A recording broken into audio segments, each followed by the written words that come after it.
Makin parah kelakuan kadal gurun. Posting foto Jokowi dan edit wajah Gibran. Meski sabar, netizen ini harus tetap diringkus. Ditulis oleh tim redaksi jurnal, dikutip dari berbagai sumber. Saya dari dulu kan sudah sering dibully, dihina. Saya kan nggak pernah melaporkan satupun sekalipun. Itu loh. Kan orangnya kan juga nggak dikenain pidana apa-apa kan Pak. Ya diedukasi saja. Ya semuanya dimaafkan saja. Melihat bagaimana Pak Jokowi mengambil sikap untuk menangani seluruh kebohongan-kebohongan dan fitnah yang beredar, bagi saya beliau menunjukkan bahwa beliau adalah pemimpin yang memiliki hati yang luar biasa, hati yang besar, dan juga diri yang sudah penuh dengan cinta. Tapi kalau ada orang berpikir dengan cara sungsang, itu artinya dia tidak menghadirkan fakta dan data. Maka yang keluar dari mulutnya itu adalah caci maki, ujaran kebencian, menghardik orang di depan publik. Tapi kalau dia kritik, Presiden membuka ruang itu seluas-luasnya. Berkali-kali Presiden menyampaikan secara resmi. Di sisi lain, dalam konteks perlindungan terhadap negara, jangan lupa bahwa Presiden itu adalah simbol negara.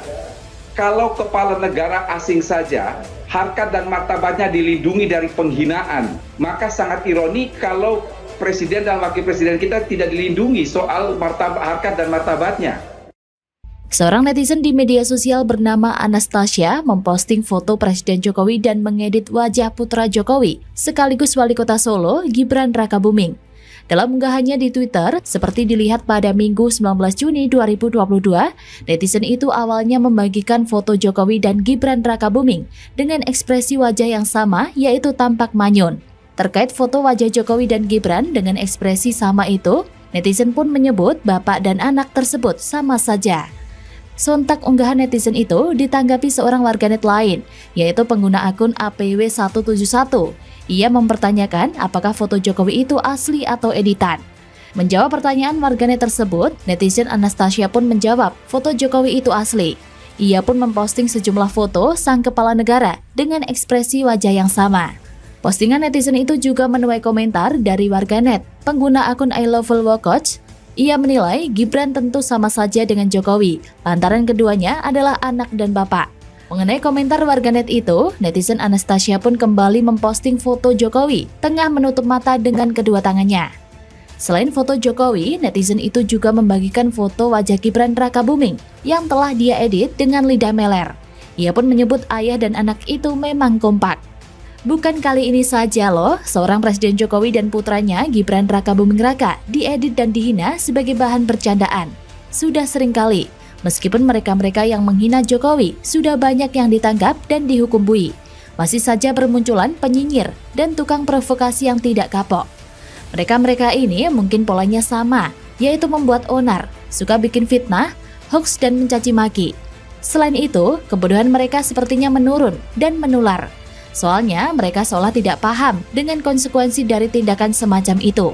Padahal sudah banyak loh bukti orang-orang diciduk karenanya. Entah mereka tidak kapok atau memang sudah terlalu bodoh akibat diselimuti oleh emosi kebencian dan amarah yang begitu memuncak. Memang, entah Jokowi maupun Gibran sendiri memang beberapa kali menjadi sasaran olok-olok warganet di media sosial.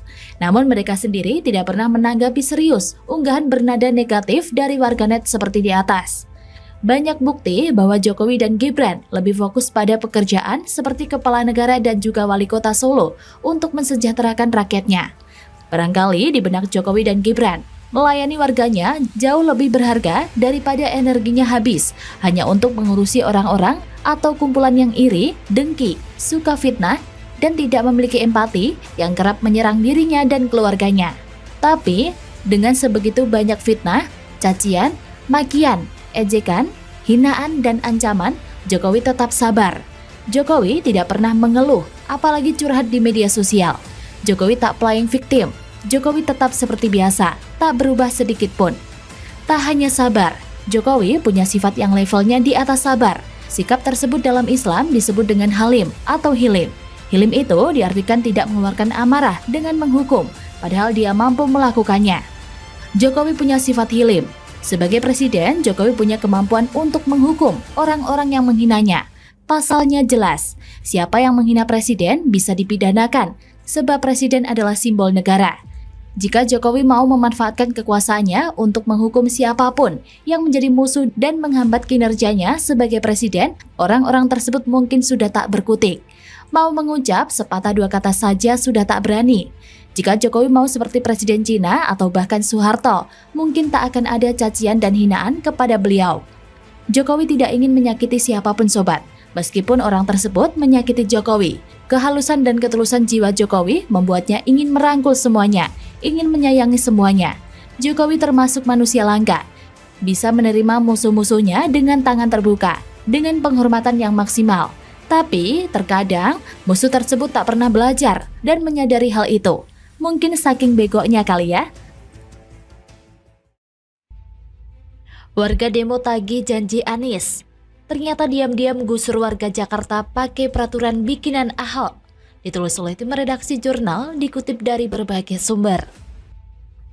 Koalisi Rakyat Menolak Penggusuran menuding Gubernur DKI Jakarta Anies Baswedan menggunakan Peraturan Gubernur Nomor 207 Tahun 2016 tentang penertiban pemakaian atau penguasaan tanah tanpa izin yang berhak. Menurut Koordinasi Aksi, Charlie Albajili, Anies sudah berjanji merevisi Pergub yang keluar pada masa pemerintahan Gubernur Basuki Cahayapurnama atau Ahok ini. Tapi sejauh ini, pihaknya belum tahu tindak lanjutnya seperti apa. Pihaknya dari masyarakat sipil juga belum pernah dihubungi terkait hal tersebut. Charlie menerangkan, Anies melakukan penggusuran di beberapa tempat di DKI Jakarta dengan menggunakan Pergub era Ahok tersebut.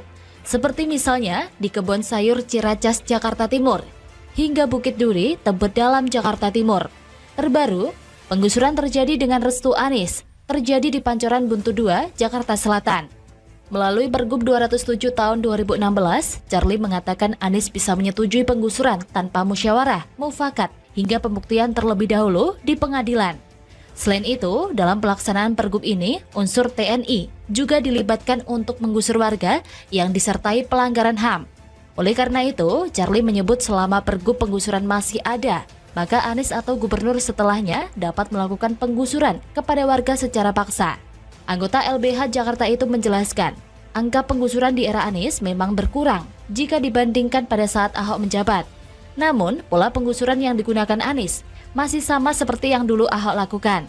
Jika pihak Pemprov DKI belum juga memberikan keputusan soal Pergub tersebut, Charlie mengatakan pihaknya bersama dengan 27 koalisi masyarakat lain bakal kembali menggelar demonstrasi di depan Balai Kota untuk menagih janji Anies Baswedan. Begitulah akibatnya kalau terbuai oleh kata-kata manis. Dan sekarang warga DKI Jakarta harus merasakan pahitnya buayan kata-kata manis yang mereka terima. Dulu ketika Basuki Cahayapurnama atau Ahok menjadi gubernur DKI Jakarta, memang ada penggusuran. Tapi di setiap penggusuran yang dia lakukan, sudah disediakan rusun untuk ditempati oleh warga yang terkena dampak penggusuran tersebut. Ahok tidak sembarangan menggusur begitu saja, meskipun bangunan-bangunan liar yang digusur tersebut memang sudah selayaknya. Karena mereka menempati jalur hijau yang bukan diperuntukkan untuk mendirikan bangunan. Tapi Ahok masih mempunyai sisi kemanusiaan. Bagaimanapun juga warga yang digusur adalah warga Jakarta, yang juga adalah warganya juga. Sehingga sebelum melakukan penggusuran, Ahok sudah menyediakan rusun untuk mereka tinggali bersama keluarga. Semua gratis untuk warga yang dipindahkan. Mereka hanya dikenakan biaya sewa yang murah per bulannya. Namun sayangnya, kebaikan Ahok untuk melihat warganya menempati hunian yang layak ditampik begitu saja. Warga lebih senang tinggal di daerah kumuh yang boleh dibilang tidak layak huni. Mereka menolak untuk dipindahkan dengan berbagai alasan. Rusun jauh dari tempat pekerjaan, biaya hidup semakin mahal kalau tinggal di rusun, dan berbagai macam alasan yang absurd. Mereka tetap menolak untuk dipindahkan ke rusun. Kemudian datanglah Anies, sang penyelamat. Anies dengan konsep menggeser dan bukan menggusur, membuat warga terpesona. Bagaimana tidak, tawaran Anies sangat menggiurkan. Warga tidak akan digusur ke rusun, tetapi akan digeser ke tempat yang lebih layak di sekitar tempat tinggal mereka.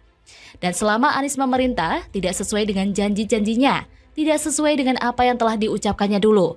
Warga yang sudah termakan oleh buayan manis Anies, kini sudah merasakan bahwa gubernur yang mereka pilih tidak sesuai dengan apa yang mereka harapkan. Dan waktu pun tiba, warga yang semula begitu mengharapkan Anies dapat membuat perubahan di lingkungan mereka menjadi lebih baik, ternyata lebih mengerikan dari gubernur sebelumnya. Punya Ahok lagi yang dipakai pergubnya, program Ahok lagi yang dilakukan. Jadi gimana ya itu disebutnya? Santun, amanah, blunder. Orang yang tidak menempati janji itu apa ya namanya? Atau apa istilahnya? Membaca sajalah yang memikir kata-katanya sendiri berdasarkan deskripsi ini. Waktu kampanye janjinya adalah tidak akan melakukan penggusuran, titik. Kemudian kenyataannya akan tetap melakukan penggusuran. Kalau saya tidak salah tangkap maknanya ya, ini berarti Anies main aman. Itu kan nota buatan Ahok. Anies bisa saja membuat alasan itu untuk main aman. Dengan begitu, wajar nasib warga makin tidak jelas belakangan ini. Makanya bersurat dan ketemu dengan Anies beberapa kali pun tidak membuahkan solusi yang memuaskan. Mau gimana lagi? Ya saya yakin Anies saja bingung mau gimana. Serba salah dan ditekan sana-sini. Gusur tapi tak berani pun tak ada solusi lain. Kelarlah perkara.